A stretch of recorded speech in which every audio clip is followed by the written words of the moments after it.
Welcome back to another episode of Social Conversations. My name is Prahbmeet and I'll be your host for today. So our next guest for today is Mr. Jack Sim. So Mr. Jack Sim is a successful businessman who felt the need to fight for an interesting social cause, one that does not usually come to mind, but is one of the leading problems today, and it's talked about quite a lot. And that is sanitation. So he's the founder of the Restroom Association in Singapore, as well as the World Toilet Organization, the World Toilet Day Initiative, Ashoka Fellow, and many more. And if I continue with more of your achievements, we might not have time for the interview. So I'll move on. Mr. Sim, how has Social Icon 2018 been for you so far?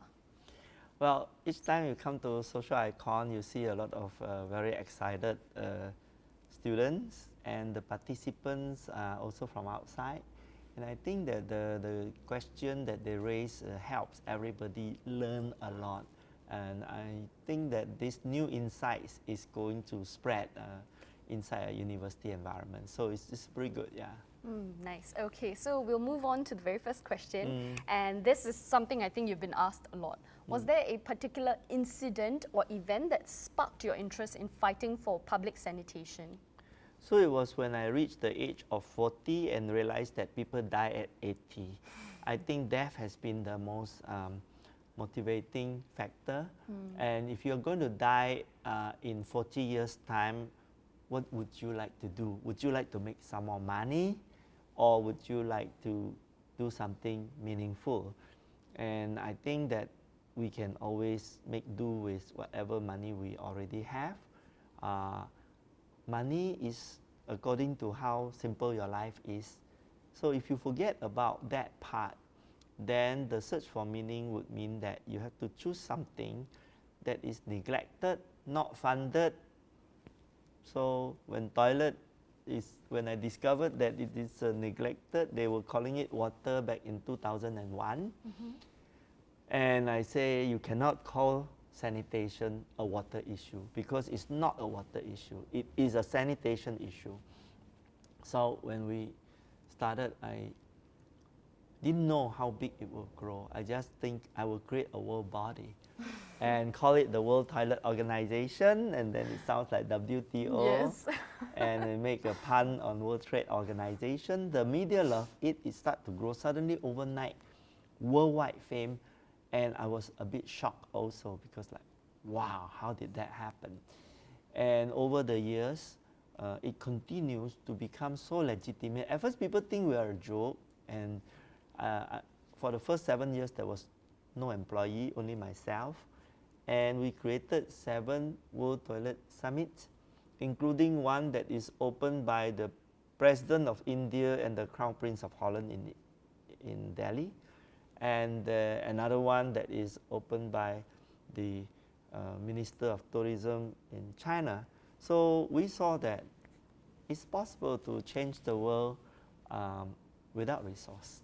And everything is paid by the state. We're just giving them hosting rights. And since it's a world body, they didn't know it's a one-man show. They are very, very happy to spend $300,000, $500,000 to create these very, very big events. Yeah. Okay, that's a brilliant marketing scheme, by the way. But moving on, since you talk about key players from India and China and so on, do you have projects that are happening in Nepal, China, India, and what are these projects about? So since our first World Toilet Summit in Delhi in 2007, media coverage has been so wide that politicians in India, since that year, started to use toilet to win votes. So they start promising people toilet, and sure enough, they become very popular doing that. So in 2013, when World Toilet Organization's founding day, 19th of November, was unanimously adopted by the UN General Assembly. All 193 countries says our founding day is hereafter called UN World Toilet Day. And when that happened, it coincided with that. A few months later, Prime Minister Modi went for an election, promising everybody a toilet, and he won the landslide victory, and now he's building 120 million toilets. So we are helping on the advocacy in all this together with Bollywood stars like Salman Khan, Vidya Balan, Amitabh Bachchan, And this year, we will host World Toilet Summit again in Mumbai on World Toilet Day. In China, we are building rainbow school toilet in rural school. Rural school toilets were very dirty. It's just like a drain and you shit inside and you push the shit away. But there's no flushing and there's no partition also. Everybody squat and look at each other. So now we built 12 school toilet with 12 blocks of it with flush system and ceramic tiles, and the children was like, wow, so high class. And we want to set that as a standard for rural area so that people have a vision of a very dignified toilet. We are going to make cities very jealous of one another than by making this publicity again. Okay, that's a brilliant initiative. But for certain villages and societies, they do not actually know the proper etiquette when it comes to hygiene and using the toilet. So in those situations, how do you think you can provide awareness? So you make the toilet something of a classy lifestyle. Don't make it health and hygiene, although you train about washing hands and all that. But what is most motivating is that if it becomes fashionable, if it's something to brag about, to show off, and also that if you don't have a toilet, then other people would look down on you. So those kind of peer pressure is very similar like ladies having handbags, you know. I've got a Gucci and she's got a Birkin, so I lose. And so you got a toilet and you don't have a toilet and you have an even better toilet. So I think those kind of things move markets very, very quickly, and people will prioritize their spending. Instead of buying a big screen television, they might build a toilet. So it's making a home fixture some sort of a social status so that you bring about more change, right? Yes. Okay, so moving on, simply about Singapore since it started here. So how was the toilets in Singapore back in 1960s? So in the 60s, we used the British bucket system. Everybody go to a hut, a wooden hut outside the house. And there's a row of them, and you look down, you get all the different colors of everybody's shit with a lot of flies. So while you are squatting there, you have to fight the flies, and very big, shiny green color flies. If you look down, you see also blood and sanitary pad, and there's a lot of dysenteries also, and so there is a lot of people shitting blood as well. It's very ugly. For a child, it's a traumatic experience, so I usually use the chamber pot at home, and then my mother will dump it in the toilet. So come to about late 60s, we move into HDB housing, and we have a flush toilet, and we feel like, wow, we are so high class like the British. Okay, that's amazing. At least there was a beautiful change to that. So what kind of obstacles did you face when going about with WTO and many other initiatives? It's like outside in the world is so much easier because you want to go to the world and carry the Singapore flag. And when you are a Singaporean, everybody believes you. So the Singapore brand is very, very powerful. At home, I can't even get an appointment with the Ministry of Foreign Affairs for 13 years because Singaporeans are not looked up upon by our home country. And so most of the time it ends up that I have to go out to work. And of course I miss my wife and my family a lot because in Singapore it's very hard to gain even the notice of the government. Somehow, I don't know, they always like the white people, especially if they come from big NGOs and big universities, Harvard and all that. So I feel very second class in my own home. Yeah. Okay, so maybe if locally that was a challenge, then abroad, internationally, when you were venturing into other countries, was there a particular incident where you saw that this was a big challenge that you had to overcome? Mostly no. It's Never. very much easier outside. The people, government, donors, companies, they understand this work is important. If we talk to multinational, they understand our work. If you talk to, let's say, a local GLC, they don't understand anything. So I think that the CSR and the maturity in multinationals, international one, is also much better. I hope one day, very quickly, this will change in Singapore, because I guess that sooner or later we have to be matured, right? And also to treasure and appreciate our own people. Definitely, and we hope to achieve that. And so do you believe that for people wanting to start a social enterprise, whether it is viable to actually embark into social enterprises, and how do they do so? You have to believe, first you have to get very angry with a problem. If it doesn't make you very angry, there's not enough energy for you to want to do it, because it's a very difficult job. Definitely. Secondly, you have to believe that it can be done. And if you want to believe that it can be done, you have to not just think it can be done by you, because whatever resource that you have will be limited. But it can be done by you instigating everybody else. And therefore, try not to claim the credit all for yourself. Be just part of the whole gang. And if you are able to trigger others, make sure you give recognition and acknowledgement to everybody else. And if possible, take yourself out of the equation, because if you are not important at all and others are important, then you serve them and they will serve the mission.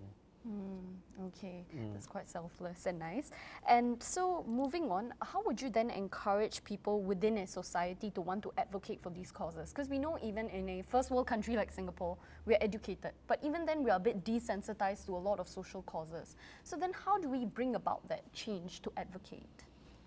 So what we need to think about is about how to solve the problem rather than how I solve the problem. So if you think about how you solve the problem, it becomes very self-centered. You think of how the problem can be solved, you start to look, resources suddenly becomes everywhere. And there is no shortage of money, people, talent, as long as you can ask them to do it in their own name. They will like it. Because there's a lot of people searching for meaning today. We heard about the quarter-life crisis, Yes. then you have the mid-life crisis, then you have the retired crisis. All these people are lost at what's the meaning of their life. Even the very rich people are starting to question what's all this about. And I think that we are at a period where the world is searching for meaning, and if we lead people into meaningful pursuit like social enterprises, solving problem, you can find a lot. Myself, I created a lot of other social enterprises. For example, I do a startup called 45 Rice, and we are feeding the construction worker with vitamins rice. And this is in partnership with DSM, the biggest vitamin company in the world. And it's profitable. Not very profitable, but it's profitable, self-sustainable. We raised $1.1 million, and I groomed a young boy, Kevin Moon, and he's running very well. Then I starting a school of gumption, because the educational system sucks. We're teaching people to be scorers of marks, and marks have no meaning in the future, because all your memory, the computer, the AI can remember better than you. So you need to learn soft skills like courage, compassion, commitment, collaboration, calmness. And those things doesn't happen in the school, so we have to bring those to the school. So there's a lot of things like the base of Pyramid Hub. Now I'm building a World Trade Center for the poor at Ubi, 65,000 square feet building. So big dreams. And if we dare to dream like that, then it will happen. Most of the time when you start, you don't know very much. But don't worry, if you just hang in there, you suddenly become an expert, and all the other experts will join you. Yeah, I think there's definitely a deficit of soft skills available because we're all learning the normal subjects day in, day out. So I think that's quite a good initiative to have. And as someone who works at an NGO as well, Ida, I understand how it has shifted for many of us to purpose versus earning the money instead. So what you said is definitely true, and it's one of the leading things we think about today. So, but moving on again to international issues. So we understand that, like I mentioned previously, there are different cultures, different norms within different societies. So the question is, what particular questions and considerations do you have in mind when you want to handle or tackle issues within those societies? So basic human needs are the same. We want all to have nice family, children, food, water, sanitation. Everybody wants those basic. They are the same. Is there any education? The male-female gender power distances, the power distances between the leaders and the people, those are the differences. But in reality, there is not a lot of differences. You go deeper, you have like caste system, you have like certain norms, you have corruption, you have logistic differences, and then you have wealth divide, technology divide, all those things, they are not major. You just treat a human being as a human being and avoid, religious things and all that. I think most people are the same. There was one time I was like, first time in Africa and very afraid of black people. So I went to the pub and I was in the environment where all the black guys are drinking at the pub, and they're all office crowd and they're talking about cars. And so it's the same as Singapore. Then I went to a ice cream parlor. There are some teenage girls talking about how to be beautiful. That's the same as Singapore. And then I go to a family pizza restaurant and the family is very happily eating pizza. So it's like Singapore. Not much difference. I see. Okay, so if I were to want to pursue a social cause in a different country with certain sensitive cultural issues in place, so is it like, should I learn from other examples that have been set? Because this is something you can't find in a book anywhere. So it's like, how do you overcome those issues? You find some local friends and avoid dangerous places. There are 2 times I almost got killed in Nigeria, surrounded by local gangsters with metal rods, want to smash our car unless we pay them some toll. And I also almost got robbed in Durban in South Africa. They were already holding my phone and then I ran very fast. At 59, I ran very fast, faster than them. So, yeah, so those are sometimes you get risky, but most of the time it's lovely people you're working with. So you don't let those things deter you in any way? No, you still go back because you only live once. You will die within a few decades. So just do whatever you need to do and don't worry too much. Okay, so we will end this off soon, but is there a piece of advice that you would want to give people out there or, youths out there on how to come out and how to fight for social causes? So if a young person want to do something, don't do it for the Facebook or to be awesome and forget about yourself. Just focus on the issue itself, how you want to solve the problem that makes you very angry. And if you want to solve the problem, you will attract a lot of people who also want to solve the problem, and they will join you or you join them. And if you are just starting out, it's better to volunteer with a more established organization so that you learn the ropes and later on you become very good at it.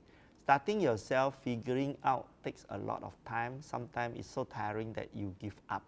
Therefore, hanging around with old guys like me can be very helpful. Anyway, this is a hint and an invitation for anybody who wants to volunteer with either the World Toilet Organization or BOP Hub, any of the social businesses, most welcome. Okay, so you've heard it from Mr. Jack Sim himself. He's inviting you to join his organization, and he's also giving everyone out there a piece of advice. And thank you so much, Mr. Sim, for joining us. We hope you had a good time at Social Icon so far and have a great flight later on. Thank you so much and have a good day.